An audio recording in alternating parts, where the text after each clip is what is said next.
We're gonna look at this half guard scenario right here, okay? He's on his way passing my guard.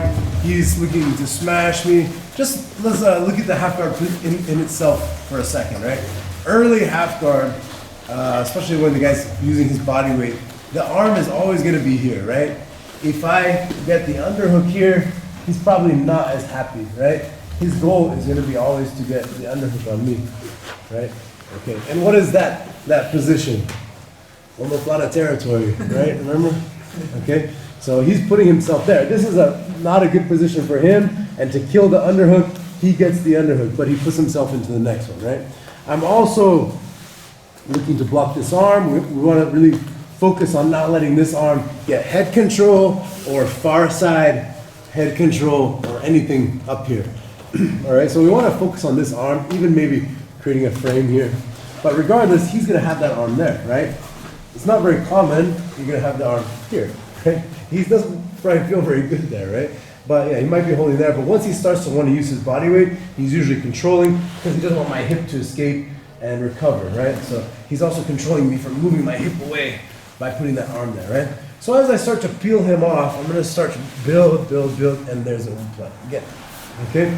So whether you're flattened out and you're escaping your half guard and building back into your guard, just remember that omoplata could be a good submission in between positions, right? In between guard and half guard on your way to recovery, okay?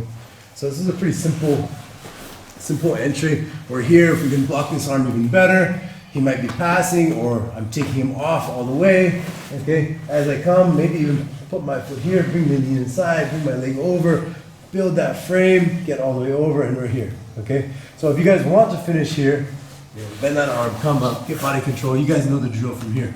We did it already, right? But we're gonna go a little bit further in this sequence if you like to continue. Okay? We're gonna start our recovery. Remember that legs in half guard, so it's between the legs, right, by definition of half guard.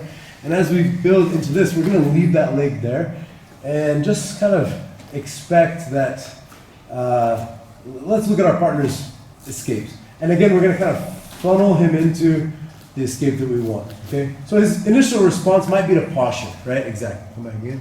But, like we talked about before, we're gonna engage the inner thigh and pinch down, okay? So when he goes to posture, he's gonna feel that difficulty, right? So what's his next choice? Because he cannot posture, what's your next choice? Roll, jump. Roll forward. Roll or jump, yeah, either one is fine for you, okay? So he's probably gonna roll, right? I'm gonna hook that far leg that was already between his legs from the beginning, right? And as he does that, I'm gonna switch to the back. Okay, so we're gonna transition, just being a little playful with the position here, but utilizing that far hook that was already in the half guard in the beginning and kill his forward roll, right? So we're using an extra little tool here to, again, prevent him from escaping, right? We're using this knee to kill his posture from the beginning, which is very strong from here. And then when he decides can't posture, he's going to voluntarily put his shoulder on the floor for the forward roll, right? And when he tries it, I keep that leg hooked, engaged, okay? And I'm going to remove. Now look at his position. It's exactly where he put himself, right? Shoulders on the floor. And as I remove this leg, as soon as this leg comes off, this hand is going to start looking for, ideally like his bicep here, his other arm. Okay, it could be his shoulder or even the body, even grabbing here, but ideally it's going to be his bicep here. Okay, and the reason for that is because I can start to pull him in. Right, this arm, I'm going to start to look for the body control, and I don't even have my second hook yet, but you'll find a very unique position here because of the nature of where the omoplata was. Look at his right arm is going to be behind his back. So I love this switch now. I've been starting to do this switch more and more. Normally I would never go omoplata to the back because you're trading a submission just for another position. A good position, but you're still giving up the submission, right? But here, we're giving up the submission here for just a very strong back control. So if you like it, it could be something that you can explore.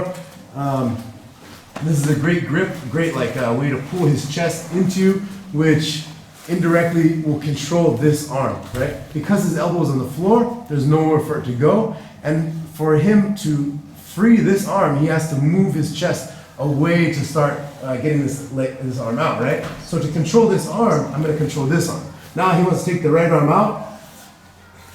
I'm not touching the right arm, but he cannot move it, right? I'm going to compact his shoulders here and hold the bicep here, and he cannot remove that arm. And you might find yourself in a position where you can finish with one less arm, or even if he starts to fight this hook here, I find this a lot, that he fights this hook. What are you going to do with this arm? Here? Yeah. I take this one here too, and put both hands behind, compact it, and put him in a position where he has 0 arms left. All right? So you can finish as you like with like a no. Daniel's vein. With the no arm choke if you like here, or rear naked choke, or just find the position of the arms. Okay? So it's kind of becoming interesting in the transition, right? As we go from half guard.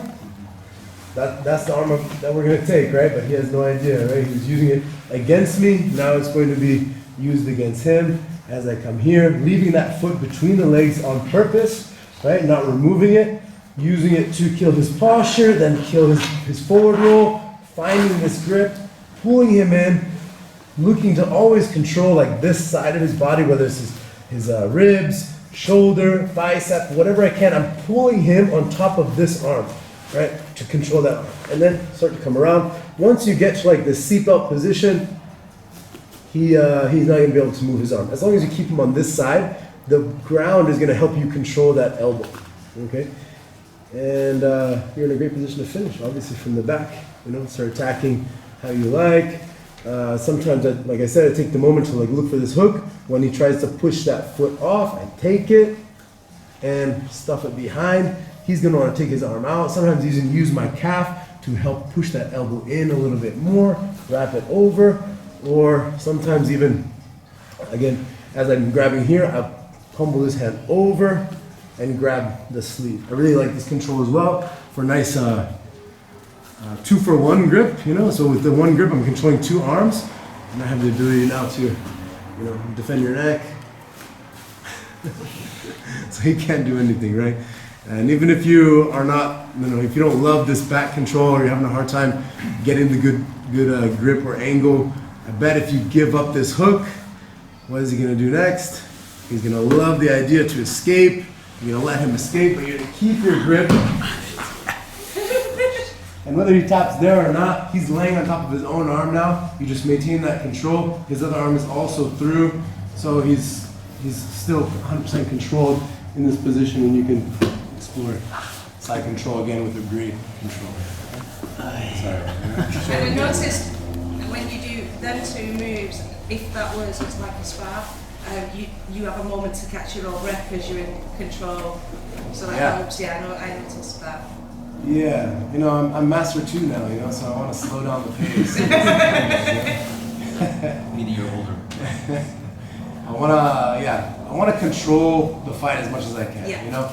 Jiu-jitsu can be very fast and athletic, and always looking, for like these kind of movements and fast scrambles. Yeah. But there's also a certain amount of like technical understanding to be able to really slow the fight down as well and find a good control, right? So that's what we're doing a lot today with that clamp, with this position as well. We're finding specific grips that are helping us control scrambles, right? Control the ability to be explosive, especially a bigger opponent that is very explosive and could be more athletic than you as well. But we're finding grips that are strategically controlled. Right? It's quite unique. So when you end up in this position, for me defending, I don't have an immediate scramble. I have to stop thinking. I have to okay, what's this? It's a puzzle. Right. It's a puzzle. Yeah. You want to see one more time, or are we good? So please show one more time. Okay, half guard. Recover. I'm just getting my guard back, right? Push the head. I don't need to get up, right? Don't get up. Focus on the head. Getting the leg over. Boom, right here, okay? Now instead of coming up, he's gonna try to posture and kill.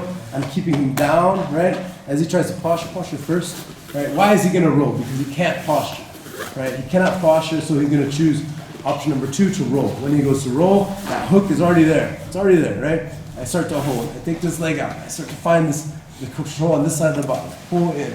Come over the body here. I'm pulling him into his own form.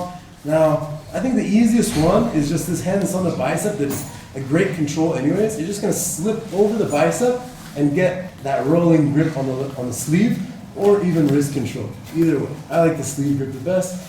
Okay, we can start to find the back control. We can finish with like no arm, only one arm.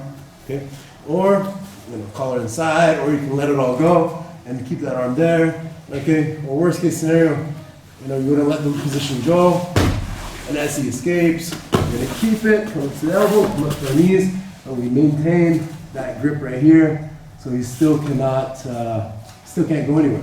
And his own body weight is actually controlling his arms, just like how before the floor was controlling his arms.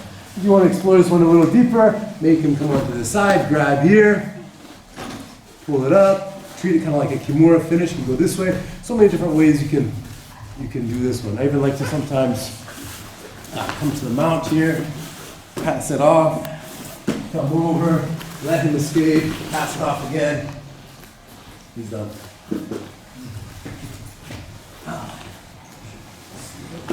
Okay, let's try. 1, 2, 3.